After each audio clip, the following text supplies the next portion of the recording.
hermanos, Dios bendiga, y vamos a comenzar hoy a estudiar un pasaje relacionado con la resurrección. Hoy es día de resurrección y el tema de hoy que vamos a ver es la resurrección de Cristo y su implicación. Y vamos a ir a 1 Corintios capítulo 15 y vamos a ir a los versículos 20 al 28. Voy a ir inmediatamente a leer esos textos y dice así la palabra de Dios. Mas ahora Cristo ha resucitado de los muertos, primicias de los que durmieron es hecho, porque por cuanto la muerte entró por un hombre, también por un hombre la resurrección de los muertos.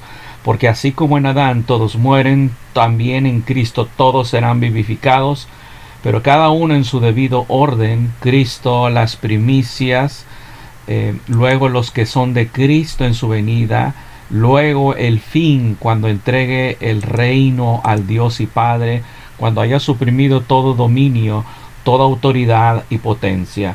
Porque preciso es que Él reine hasta que haya puesto todos sus enemigos debajo de sus pies. Y el postrer enemigo que será destruido es la muerte, porque todas las cosas las sujetó debajo de sus pies. Y cuando dice que todas las cosas han sido sujetadas a Él, claramente se exceptúa aquel que sujetó a Él todas las cosas. Pero luego que todas las cosas le estén sujetas, entonces también el Hijo mismo se sujetará al que le sujetó a Él todas las cosas, para que Dios sea todo en todos. Hasta ahí la lectura. Primeramente vamos a ir, ¿verdad?, entender aquí que en el contexto Pablo está hablando en 1 Corintios capítulo 15 del 12 al 19, nos muestra ahí las consecuencias desastrosas que sucederían en el caso de que no hubiese resurrección. Es una pregunta que a veces formulamos: ¿qué pasaría si? Sí, una pregunta que continuamente a veces hacemos, y Pablo responde a una pregunta trágica aquí: ¿y si no hubiera resurrección, qué hubiera pasado? Y rápidamente podemos notar ahí que si no hay resurrección, tendríamos que negar la resurrección de Cristo. Versículo 13 dice claramente: porque si no hay resurrección de muertos, tampoco Cristo resucitó. Y nuestra resurrección está conectada con la de Cristo.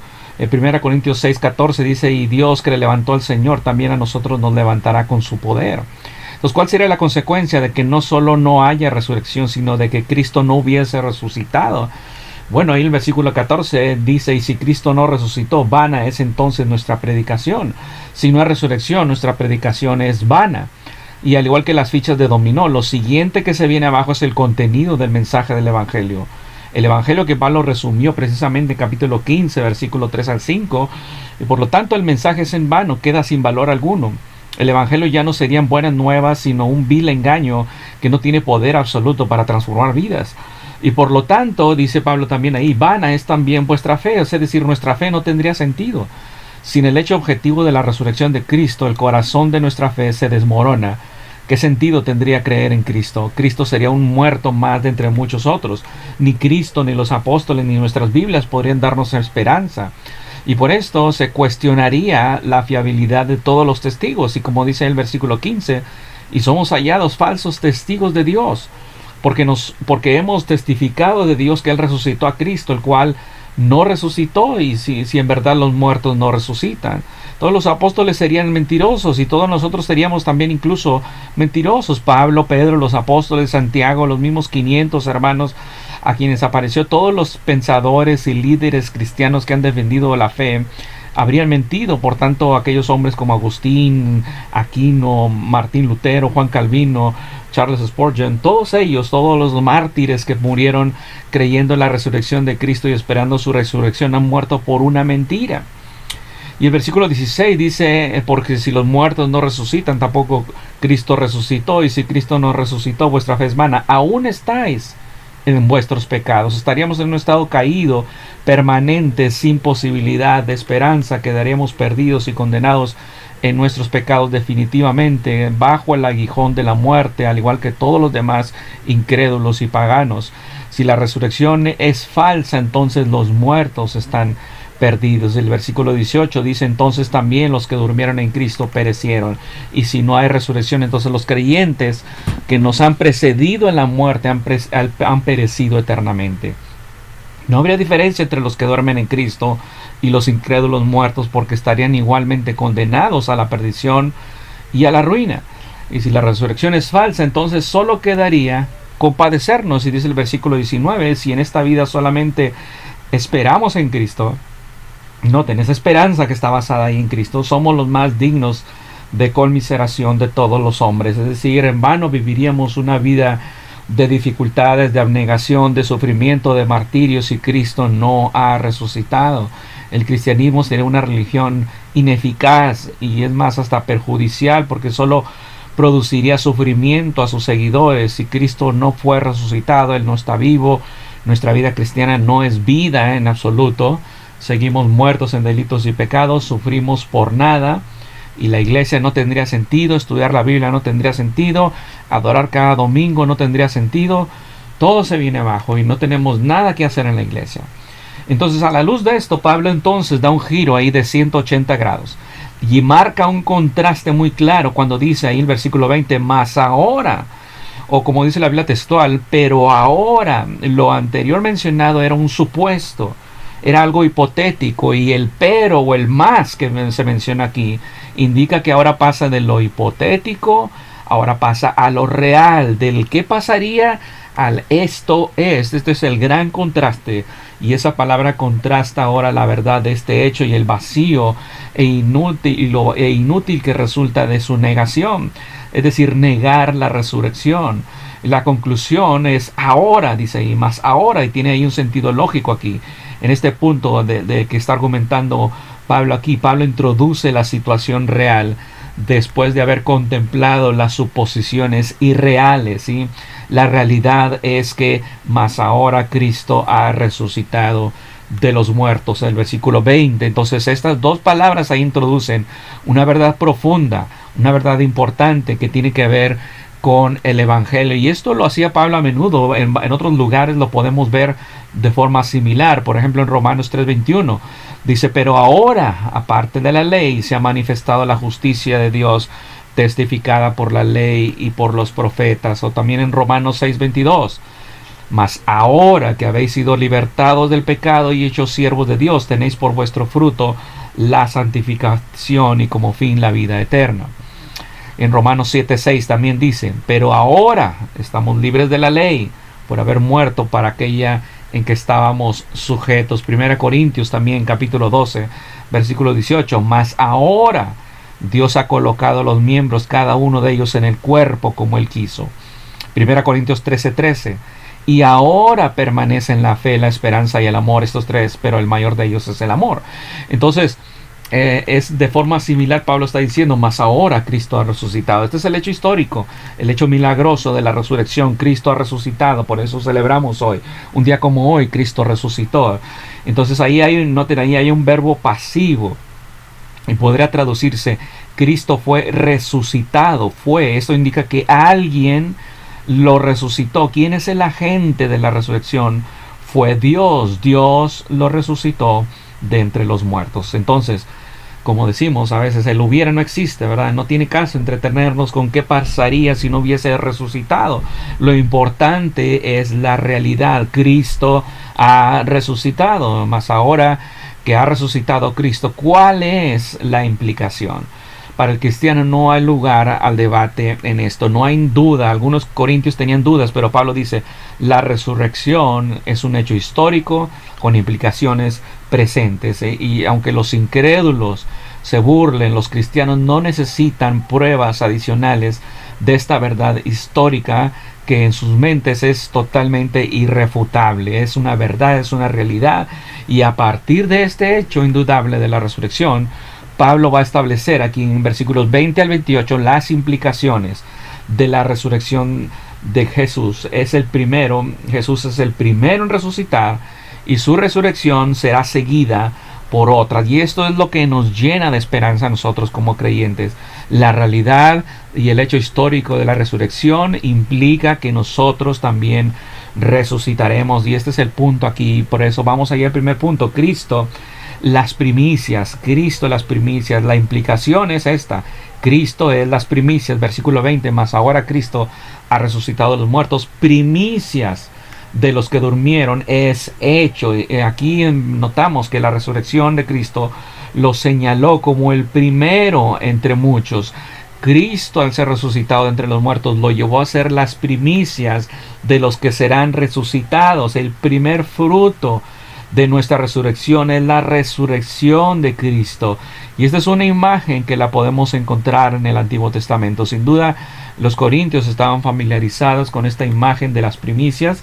Estas primicias es una referencia a la fiesta judía de las primicias descrita ya en Levítico 23:10. Dice ahí el texto: habla a los hijos de Israel y diles, Levítico 23:10, cuando hayáis entrado en la tierra que yo os doy y seguéis su mies, traeréis al sacerdote una gavilla por primicia de los primeros frutos de vuestra siega. Lo primero que se cosechaba era presentado ante Dios en reconocimiento a su fidelidad, y esto debía hacerse el día después del día de reposo de la Pascua. Jesús fue crucificado el día 14 de Nisan. La fiesta de las primicias tuvo lugar el día 16 de Nisan, el día de la resurrección de Cristo, así que hay una conexión aquí. Noten también en Números capítulo 15, versículos 19 al 21. Números 15, 19 al 21 dice: cuando comencéis a comer del pan de la tierra, ofreceréis ofrenda a Jehová. De lo primero que amaséis, ofreceréis una torta en ofrenda, como la ofrenda de la era, así la ofreceréis. De las primicias de vuestra masa daréis a Jehová por vuestras generaciones. Antes que cualquier pan pudiera comerse en un lugar judío, primero se consagraba y presentaba ante el Señor las primicias. Estas primicias eran los primeros frutos de cualquier cosa. Esta es la idea.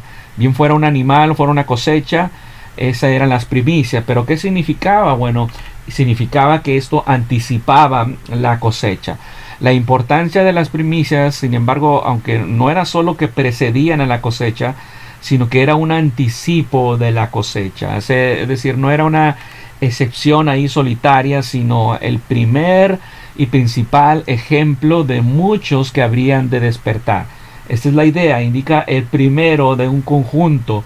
Las primicias eran una señal de la cosecha que vendría. Noten que también esto se ve también en Romanos 8:23. Ahí Pablo hace mención también y dice ahí Romanos 8:23: y no solo ella, sino que también nosotros mismos, que tenemos las primicias del Espíritu. Nosotros también gemimos dentro de nosotros mismos, esperando la adopción, la redención de nuestro cuerpo, al igual que la tierra que está gimiendo. Nosotros también tenemos las primicias. O sea, tenemos las primicias del Espíritu, que son un anticipo de las glorias venideras. El hecho de que el Espíritu Santo esté morando en nosotros nos dice, nos anticipa la gloria que ha de venir.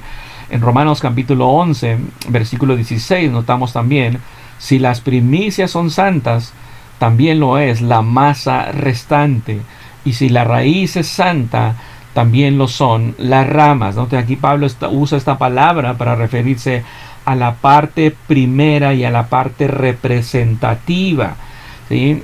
Eso es importante aquí. 1 Corintios 16:15, noten también: hermanos, ya sabéis que la familia de Estéfanas es las primicias de Acaya, y que ellos se han dedicado al servicio de los santos. De forma similar acá en Romanos 16:5 también se nos dice: saludad también a la iglesia de su casa, saludad a Epeneto, amado mío, que es el primer fruto de Acaya para Cristo. Y ahí se refieren a los primeros convertidos de una región. En el caso de la casa de Estéfanas, en 1 Corintios 16:15, y en Corinto, y en caso de Romanos 16:5 de Epeneto, que es en Asia, fue la primicia de los convertidos de aquella región. Entonces, otro punto aquí, ¿verdad? La resurrección de Jesús es un modelo, entonces, y una garantía de la resurrección de todos los creyentes que han de venir. La muerte que entró en el mundo por el pecado de Adán fue revertida por la resurrección de Cristo de entre los muertos. Todos los seres humanos nacidos en Adán, es decir, toda la raza humana física, nacen en estado de mortalidad, destinados a morir. Ahora bien, antes de Cristo hubo otras personas que resucitaron. Y encontramos registro de esto ahí en el Antiguo Testamento. Hay 3 registros de resurrecciones. Primero Reyes 17:22 registra la resurrección de un niño. Segundo de Reyes capítulo 4 versículos 34 al 36, ahí vemos que Eliseo resucita a un niño. En Segundo de Reyes también, en 13:21, Encontramos que un muerto volvió a la vida después de tocar los huesos de Eliseo. Y acá en el Nuevo Testamento encontramos en Lucas 7:15 cómo es el hijo de una vida resucitado por Jesús. En Juan capítulo 8, versículos 49 al 56, Jesús resucita a una niña. En Juan 11:44, Jesús resucita a Lázaro. Ahora, si otros también han resucitado, si otros también han resucitado entre los muertos, como Lázaro y los mismos que resucitaron Elías y Eliseo, ¿cómo es que Jesús es las primicias? Todas estas personas que resucitaron o que fueron resucitadas posteriormente murieron naturalmente, o sea, normalmente como todos. No resucitaron en gloria, fueron resucitados y siguieron ellos viviendo de forma normal, pero posteriormente algún día murieron. Entonces la resurrección de Jesús de entre los muertos es única en el sentido de que se levantó de entre los muertos para no morir nunca más. Entonces su resurrección es primera también, primera en clase o tipo. ¿Sí? El término primicia no solo significa simplemente una precedencia cronológica de Cristo como el primero que resucitó de entre los muertos, sino que dice ahí el texto primicias de los que durmieron, es decir, transmite la idea de que su resurrección es la primera de su clase, involucrando al resto en su carácter y en su destino. Entonces el Nuevo Testamento utiliza con frecuencia ese eufemismo de sueño, del dormir, para referirse a la muerte de los creyentes, con el fin de subrayarnos ahí que sus muertes, las muertes de todo creyente, son solo condiciones temporales, ¿sí? Algún día van a resucitar. Eso es como si estuvieran durmiendo. O sea, no es que estén en el sueño del alma, como los testigos de Jehová dicen, no. Ahí está hablando de que es temporal, es una condición temporal. Cristo fue el primero en resucitar cronológicamente, pero también su resurrección fue el acontecimiento que dio inicio a la manifestación del plan de Dios de renovar todas las cosas. De ahí en adelante iban a resucitar todos de una forma glorificada. Desde el punto de vista de Pablo, obviamente la resurrección de Cristo no era un hecho aislado, representaba ahí el comienzo de algo grandioso. Su resurrección prometió el resto de la cosecha vendría.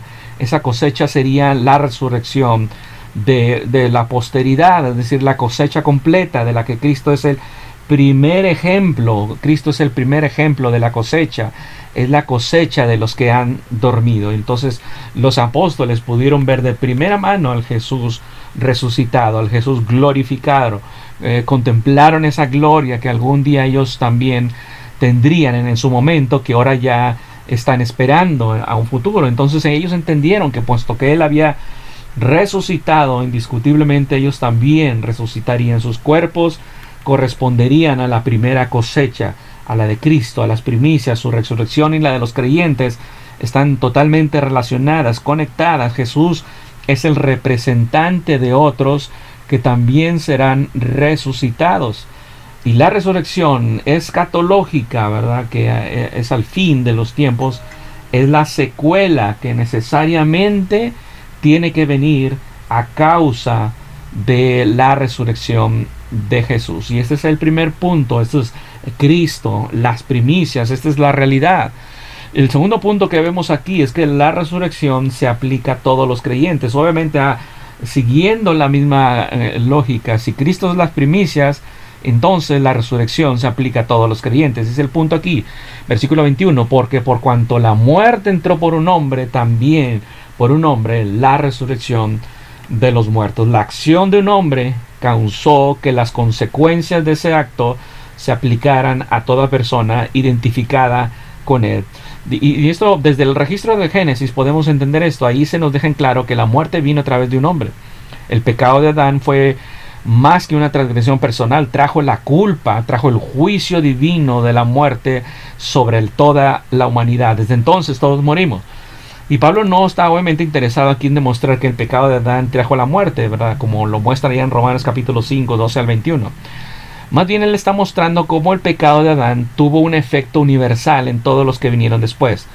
Y lo mismo ocurre con la resurrección de Cristo. Así como la muerte física vino inevitablemente del pecado de Adán, la resurrección física viene inevitablemente de la resurrección de Cristo. Tan seguro como fue que el pecado entró por un hombre, tan seguro es así que la resurrección también vendrá por la resurrección de Jesucristo. Y esa persona que murió en Cristo, ese familiar tuyo que ha muerto en Cristo, algún día resucitará en gloria, resucitará para que jamás experimente los efectos del pecado. Y por eso debemos alegrarnos, debemos gozarnos. Si una persona muere en Cristo, ¿verdad? Ha muerto, pero algún día resucitará. Y tenemos esa esperanza. Y igual nosotros, si hemos creído en Cristo, hemos depositado nuestra confianza en Él, sabemos que si morimos, ya sea por un accidente, ya sea por el mismo virus que está hoy por todos lados, si tenemos a Cristo, seremos resucitados. Y en eso debemos descansar nosotros. ¿Sí? Y no debemos de temer a la muerte si tenemos a Cristo. No debemos de temer a ningún virus, ninguna enfermedad. ¿Sí? Y lo más importante en este mundo, lo más importante en nuestra vida es ser salvos. ¿Sí? Y la segunda cosa más importante es saber que somos salvos. Tenemos que asegurarnos de nuestra salvación, porque solamente así vamos a resucitar. Entonces, versículo 22, porque así como en Adán todos mueren, también en Cristo todos serán vivificados. Las expresiones ahí que vemos en este texto, en Adán y en Cristo, noten ahí, están reforzando la idea de esa solidaridad corporativa, ¿verdad?, que se encuentra en esta metáfora de las primicias, o en esta imagen de las primicias. Entonces esa frase en es muy importante. En significa estar en unión con, o sea, todos aquellos que están en unión con Adán, y todos los que están unidos en Cristo. Esa es la idea. Es una unión representativa, es una unión viva. Entonces, en Adán todos mueren, todos los que están unidos en Adán. Esa unión significa, por un lado, que ha nacido de Adán y por lo tanto comparten su pecado, comparten su muerte. Todos tienen el mismo destino. Entonces, el primer todos que encontramos en este texto es una referencia universal a todo ser humano en su caída. En Adán todos han heredado una naturaleza de pecado y por lo tanto todos mueren. Toda la raza humana física nacen en un estado de mortalidad, destinados a morir debido a esa unión que tienen con Adán. Y en Adán está la fuente de la muerte, pero en Cristo está la fuente de vida. Por eso dice, en Cristo todos serán vivificados. Noten ahí. Por otro lado, esa unión con Cristo significa formar parte de una nueva humanidad que Cristo hizo posible. Así que el segundo todos, la segunda palabra, el segundo todos, es una referencia a todos los que nacen de nuevo en Cristo. La familia espiritual de los creyentes incorporados a Cristo mediante el bautismo del Espíritu Santo, como dice 1 Corintios 12:13. Entonces, noten, no todos serán resucitados en Cristo. Es muy importante aquí. Esta palabra vivificados es una referencia que se aplica solo a los creyentes. No todos serán vivificados, ¿sí? Entonces no hay manera aquí de aplicar un universalismo aquí. Es decir, no podemos decir que las dos palabras todos que se encuentran en este texto se apliquen de igual manera, porque contradeciría a muchos otros pasajes que enseñan la condenación. Entonces la Biblia nunca enseña universalismo. Segunda Tesalonicenses capítulo 1 versículos 7 al 9 nos dicen que cuando Cristo regrese, Él va a dar retribución a los que no conocieron a Dios ni obedecen al Evangelio de nuestro Señor Jesucristo, los que no obedecen al Evangelio. Tú que escuchas el Evangelio hoy, si no obedeces al Evangelio de nuestro Señor Jesucristo, dice el versículo 9, sufrirán pena de eterna perdición, excluidos de la presencia del Señor y de la gloria de su poder. Todos los que no creen en el Evangelio, todos los que rechazan el Evangelio, todos los que desobedecen el Evangelio, sufrirán eterna perdición. Y Apocalipsis 20:15 dice, y el que no se halló inscrito en el libro de la vida fue lanzado al lago de fuego. Entonces, muchos piensan que al final todos entrarán al cielo. ¿Cuántas veces no encontramos cuando muere un inconverso? Todos dicen, fue al cielo. Es que fue a un lugar mejor. Y entran ahí desde el cielo, me está viendo. Pero la Biblia nunca enseña el universalismo. A no ser que estés en Cristo, ¿sí? En Cristo solamente es que tú vas a entrar en gloria. En Cristo solamente vas a ser vivificado. En Cristo todos los que creen en Él han heredado la vida eterna y serán vivificados en el cuerpo como también en el espíritu. Como dice Romanos 5, versículo 19. Porque así como por la desobediencia de un hombre los muchos fueron constituidos pecadores, así también por la obediencia de uno los muchos serán constituidos justos. Estar en Cristo es formar parte del grupo que encuentra en Cristo a su representante, a su líder, que encuentra su identidad y destino en Cristo y lo que Él ha traído para su pueblo, lo que Él ha logrado para su pueblo. Entonces Pablo entonces asume aquí que el representante determina el destino del grupo. Todos los que están en unión con Adán comparten su separación con Dios, su destino de muerte, de modo que la muerte se convierte en la suerte común de su descendencia. Todos los que están en unión con Cristo reciben la reconciliación y compartirán esa resurrección y las bendiciones celestiales. Entonces, todos los seres humanos que aún no han encontrado la redención a través de la fe en Cristo permanecen en Adán. Y los que reciben el Evangelio están en Cristo, confían en Él y han entrado en la promesa de una nueva vida. Entonces a ellos y solamente a ellos se les da esa promesa y todos serán vivificados, ¿sí? El uso que hace Pablo ahí del tiempo futuro, serán vivificados, subraya ahí el aspecto futuro, aún que no sea cumplida, aún no realizado de esa obra redentora de Cristo. Entonces todos serán resucitados, pero ser resucitado no significa que todos serán vivificados, porque unos serán resucitados para castigo eterno y otros para ser vivificados para vida eterna. Ahora, ¿cómo va a suceder esto? Bueno, este es el tercer punto. Todos seremos vivificados en orden, versículo 23, pero cada uno en su debido orden. Entonces Pablo pasa ahora del pasado, de lo que ha sucedido en el pasado con Cristo, ahora va hacia el futuro. En el pasado fue la resurrección de Cristo, ahora hablará del futuro. Entonces esto es muy importante porque hoy celebramos la resurrección. Es un hecho histórico del pasado. ¿Cuál es la implicación? ¿Qué es lo que va a suceder en el futuro? Y entonces la imagen de las primicias implica que la resurrección de Cristo pone en marcha una serie de acontecimientos que culminarán en su venida, ¿sí? Encontramos aquí una cronología divinamente ordenada y obviamente inspirada de los acontecimientos relacionados con la resurrección, aunque no vemos la intención aquí de Pablo de detallar todo lo que va a suceder, pero la misma cronología que nos da aquí nos infunde esperanza. Estos detalles que hay detalles obviamente que no se dan aquí, hay otros detalles que encontramos en otros pasajes, pero todos estos detalles nos fortalecen nuestra fe, ¿sí? Ahora bien, no sabemos cuándo va a suceder, cuándo va a ser el momento, ¿verdad? Como John MacArthur dice, no sabemos, en realidad se nos dice que no podemos saber cuándo vendrá el Señor para resucitar y arrebatar a su pueblo y establecer su reino.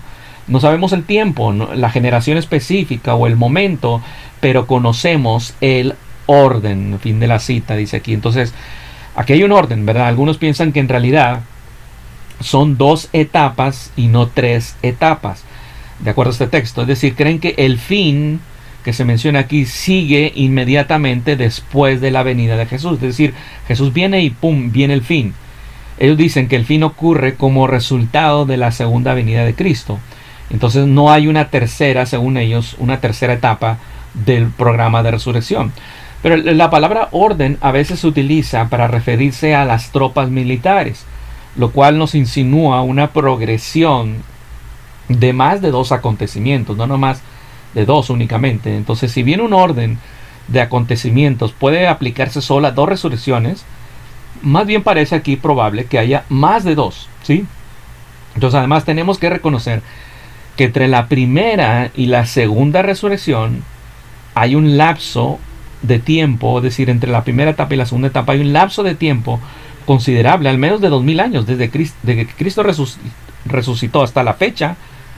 Ya han pasado 2000 años, más de 2000 años. Entonces, Pablo se centra aquí ahora en el destino final de los creyentes. Pablo presenta un esquema en general de un proceso de resurrección en 3 etapas, con un claro orden de acontecimientos, aunque sin ningún calendario específico para su cumplimiento.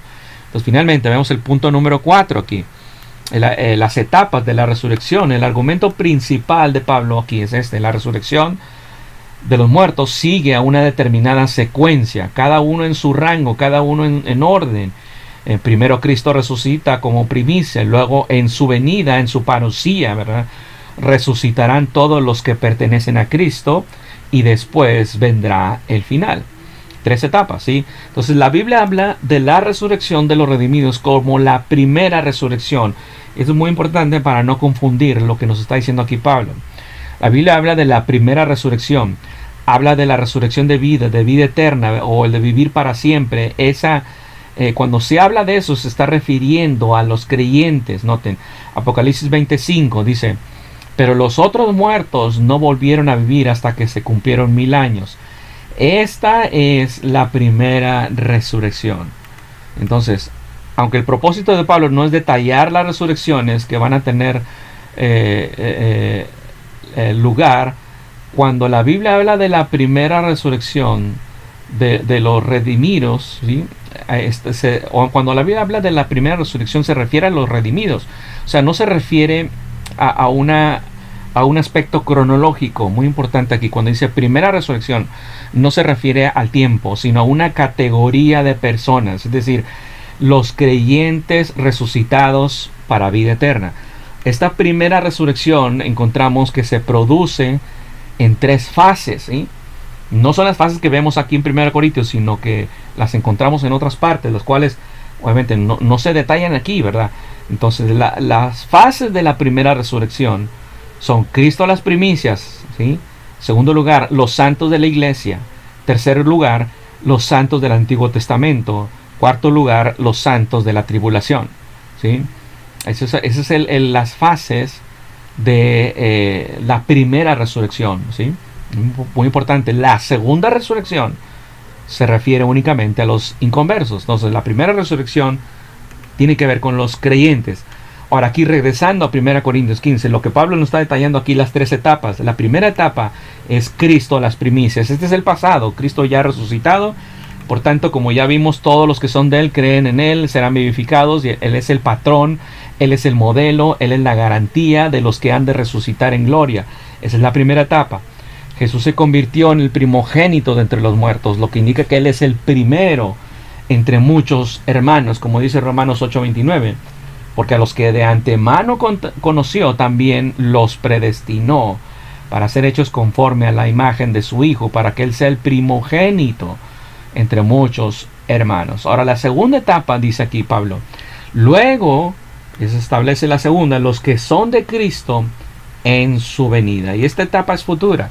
Estos son la primera resurrección. Va a suceder después de un periodo determinado, del cual no sabemos hasta la fecha, al menos han pasado 2000 años, y que están separando a la primera etapa. Entonces involucra a los que son resucitados en relación con la segunda venida de Jesús. Y esto incluye a los santos de la iglesia, a los santos resucitados, muertos y vivos, obviamente, en el momento del arrebatamiento, tal como se describe ahí en 1 Corintios capítulo 15, versículos 51 al 52. He aquí, os digo un misterio, no todos dormiremos, pero todos seremos transformados en un momento, en un abrir y cerrar de ojos, a la final trompeta, porque se tocará la trompeta y los muertos serán resucitados incorruptibles y nosotros seremos transformados. Aquí están 2 grupos de creyentes, unos muertos y otros vivos, ¿sí? Primera Tesalonicenses capítulo 4 versículos 14 al 17, ahí encontramos en ese pasaje esta referencia también al arrebatamiento, ¿sí? Ahí cuando dice versículo 16, porque el Señor mismo con voz de mando, con voz de arcángel, con trompeta de Dios, descenderá del cielo, y los muertos en Cristo resucitarán primero. Luego nosotros, los que vivimos, los que hayamos quedado, seremos arrebatados juntamente con ellos en las nubes para recibir al Señor en el aire, y así estaremos siempre con el Señor. En este momento de este pasaje, los muertos en Cristo resucitarán primero. Esto es, aquellos que ahora están en el cielo, en un estado desencarnado, ¿verdad?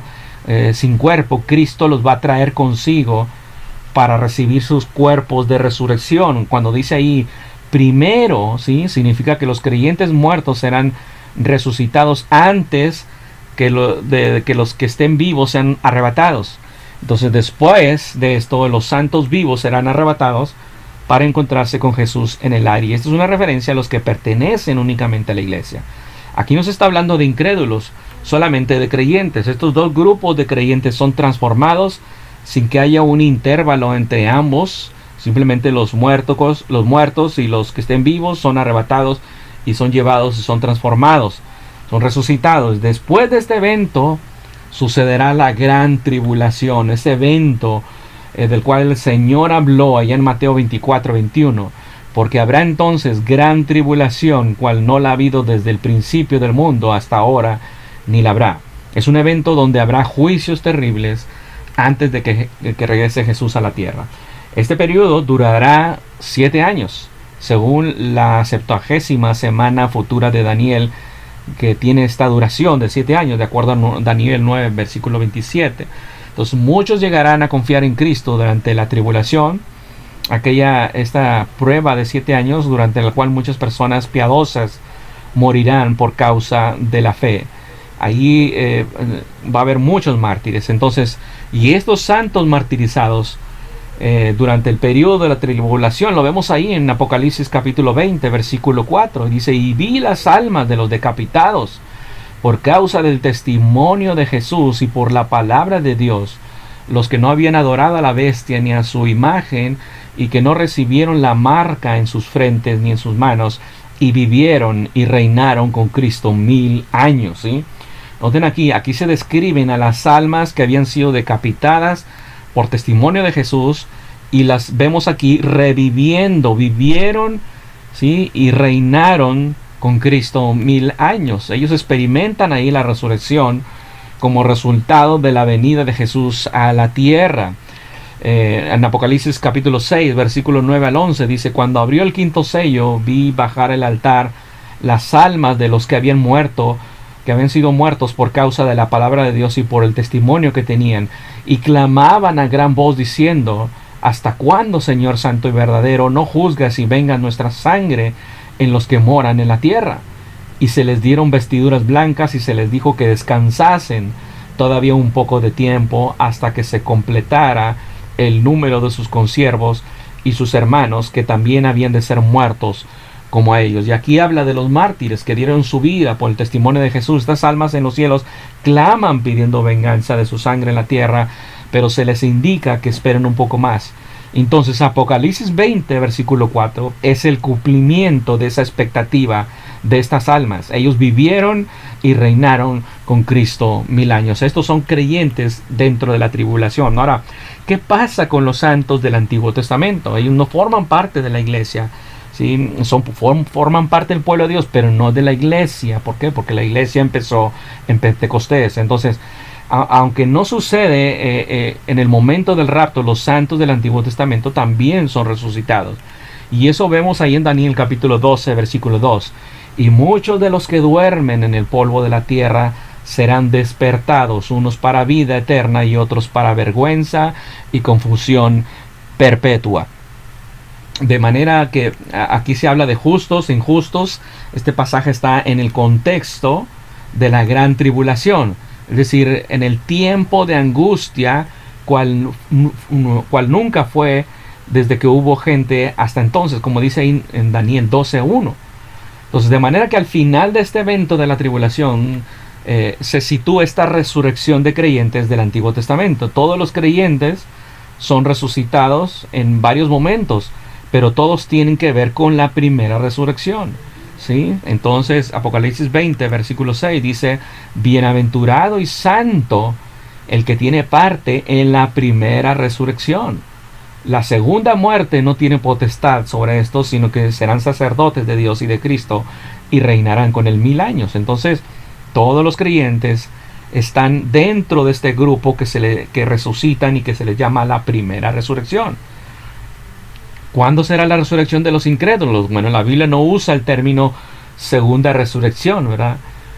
Porque si hay primera resurrección, uno pregunta, bueno, entonces ¿cuál es la segunda, verdad? Entonces la Biblia no usa ese término, pero se refiere a la resurrección de los no redimidos como resurrección de condenación, ¿sí? O la segunda muerte, como dice ahí en Apocalipsis 26, ¿verdad? En la segunda muerte. Entonces, según Apocalipsis 25, esto involucra a los otros muertos. Vemos ahí, pero los otros muertos, dice ahí, esos son los incrédulos, ¿sí? Apocalipsis 25, no volvieron a vivir hasta que se cumplieron 1000 años. Esta es la primera resurrección. Entonces, ¿quiénes son estos otros muertos? En este contexto son los incrédulos, los que están destinados al juicio del gran trono blanco que se encuentra ya en Apocalipsis 20 del 11 al 15. Por lo tanto, los incrédulos están presentes en la resurrección después del reinado de 1000 años de Cristo en la tierra. Y hay otra pregunta aquí: ¿qué pasa con los creyentes que entran en el milenio siendo que aún no son resucitados?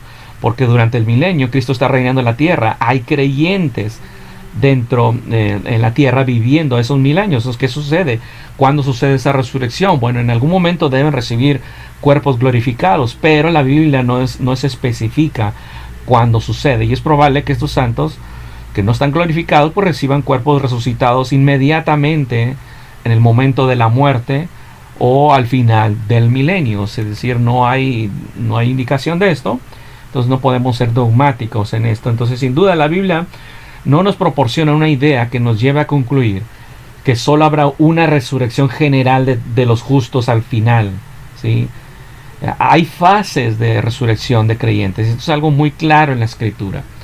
Por tanto, existen 4 tiempos reconocidos de resurrección en las Escrituras: la resurrección de Cristo, la resurrección de los santos, la resurrección de los santos del Antiguo Testamento y los santos de la tribulación, y la resurrección de los incrédulos de todos los tiempos. Entonces, la tercera etapa, esa vemos ya la segunda etapa. Ahora, la tercera etapa que Pablo menciona aquí en 1 Corintios capítulo 15 es en el versículo 24. Dice: luego el fin. Esa es la culminación de la misión de Cristo, ¿sí?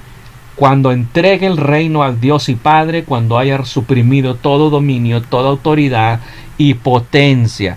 Noten en nuestro pasaje en 1 Corintios 15, esto sería la tercera etapa. La implicación es que hay un intervalo entre la segunda venida de Cristo y el fin. Y esta última fase de la resurrección es lo que Pablo denomina el fin, y se produce después del reinado milenial de Jesús. El fin es un término que se refiere a todo el proyecto de Dios, ¿sí?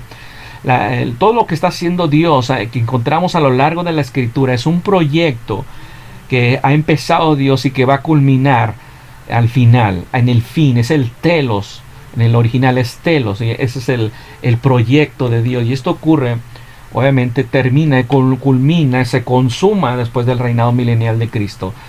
Y en este momento ocurre una transición, y esto va a suceder cuando haya suprimido todo dominio y toda autoridad y potencia. Jesús debe reinar y terminar con toda la oposición, y entonces el reino eterno puede comenzar. Ahí en Mateo 24, versículo 29 leemos: e inmediatamente después de la tribulación de aquellos días, el sol se oscurecerá y la luna no hará resplandor, y las estrellas caerán del cielo, y las potencias de los cielos serán conmovidas. Entonces aparecerá la señal del Hijo del Hombre en el cielo, y entonces lamentarán todas las tribus de la tierra, y verán al Hijo del Hombre viniendo sobre las nubes del cielo con poder y gran gloria. En ese momento él hará justicia, Él regirá con vara de hierro. Cristo terminará con todo mal. Cristo recuperará la tierra, y por eso es que Él debe reinar sobre la tierra, ¿sí? El primer Adán falló al darle el dominio de la tierra, pero Cristo en su vida terrenal, Él no fracasó como Adán. Él venció el pecado, y por lo tanto Él debe demostrar, ¿sí?, ese dominio sobre la tierra que no se ha visto en nuestros tiempos. Por eso es importante que el milenio tenga lugar en la tierra. El reinado de Cristo, obviamente, no va a ser permanente, sino que será devuelto al Padre. Es un reino, como decimos, interino en la tierra, donde el Mesías comienza este reino con su regreso y la resurrección de los cristianos. Pero versículo 25 dice: porque preciso es que Él reine hasta que haya puesto a todos sus enemigos debajo de sus pies. En la antigüedad, cuando los enemigos eran derrotados, normalmente venía el rey victorioso y ponía a menudo literalmente su pie encima del cuello del rey o del general conquistado. Y eso simbolizaba el total sometimiento del enemigo. Él lo había vencido. Y notamos esto, por ejemplo, en Salmo 110, versículo 1, y para poder entender un poco más, dice: Jehová dijo a mi Señor, siéntate a mi diestra hasta que ponga a tus enemigos por estrado de tus pies. Jehová enviará desde Sión la vara de tu poder. Domina en medio de tus enemigos. Este es un salmo mesiánico. Y el contexto del Salmo 110 es el Señor de David, el Mesías, sentado a la diestra de Dios durante una sesión, por decir así, en el cielo. Él está ahí sentado y dice: ¿hasta qué? Él va a seguir sentado hasta que comience su reinado terrenal sobre sus enemigos desde Sión en Jerusalén. Entonces, cuando la sesión celestial termina, Dios instala a su Mesías en la tierra para que reine sobre ella, ¿sí? Y domine en medio de sus enemigos. Y esto es el reino milenial. Y Pedro habló de esto, ¿verdad? Y en Hechos 3, versículo 21. Y dice también ahí Pedro: a quien de cierto es necesario que el cielo reciba, esto es a Cristo. Cristo asciende al cielo y va a estar allá, dice, hasta los tiempos de la restauración de todas las cosas, de que habló Dios por boca de sus santos profetas, que han sido desde tiempo antiguo. Desde nuestra perspectiva histórica, Jesús está actualmente a la diestra de Dios Padre. Pero esto será seguido por un reinado sobre la tierra, y esto será en los tiempos de la restauración de todas las cosas. Y esta restauración no ha ocurrido todavía, pero va a suceder cuando Jesús regrese a la tierra. Y en el reino milenial, Cristo terminará con el último enemigo, y ahí Satanás será atado por 1000 años. Pero aún así habrá una rebelión contra Cristo y Cristo lo va a vencer. Entonces el versículo 26 dice: y el postrer enemigo que será destruido es la muerte. En la cruz de Cristo, Cristo venció la muerte, lo demostró su resurrección. En Hebreos 2:14 se nos dice: así que por cuanto los hijos participaron de carne y sangre, él también participó de lo mismo, para destruir por medio de la muerte al que tenía el imperio de la muerte, esto es, al diablo. Cristo venció la muerte. Sin embargo, aún sufrimos nosotros los efectos del pecado, que es la muerte. Aún morimos, estamos envejeciendo diariamente y estamos muriendo diariamente, ¿sí? Pero cuando hayamos resucitado, experimentaremos esa obra de Cristo consumada. Como ya hemos visto, en el arrebatamiento seremos transformados, ¿sí? Pero al final del reinado de 1000 años, la muerte misma será destruida. Todas las almas incrédulas serán levantadas para enfrentar el juicio de Dios. Y la muerte misma será arrojada al lago de fuego, que es también conocido como la segunda muerte. En Apocalipsis 20:14 dice: y la muerte y el Hades fueron lanzados al lago de fuego. Esta es la muerte segunda.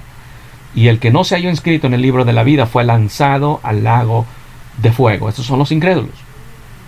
En ese momento todo el universo se habrá sometido al señorío de Cristo. Y leemos ahí en el versículo 27: porque todas las cosas las sujetó debajo de sus pies.